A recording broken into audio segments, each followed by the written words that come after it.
Hi, hello and welcome to my channel Life. In today's video, we are going to see about abiogenesis or spontaneous generation. This theory was proposed by famous philosopher Aristotle.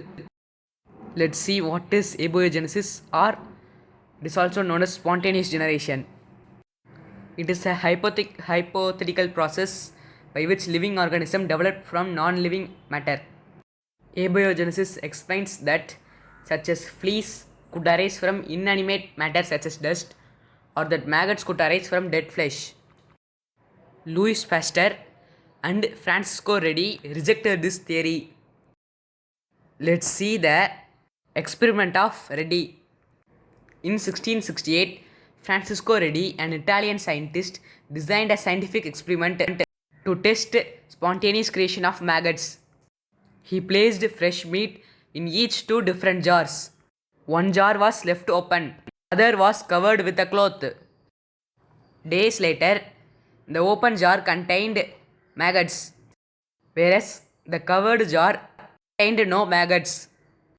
Reddy successfully demonstrated that maggots came from fly eggs and thereby helped to disprove spontaneous generation. Let's see about Louis Pasteur's experiment. He designed a procedure to test whether nutrition broth could spontaneously generate microbial life. To do this, he set up two experiments. In both, Pasteur added nutrition broth to flask. He bent the neck of the flask into S shape, and then he boiled the broth to kill any existing microbes. One flask was broken. If the flask is undisturbed, will the broth in this flask become cloudy with microbial growth? Over time, dust particles from the air fell into the broken flask, but the intact flask's dust particles remained near the tip of the swan neck.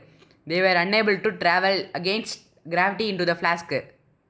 The broth in the broken flask quickly became cloudy, a sign it teemed with microbial life.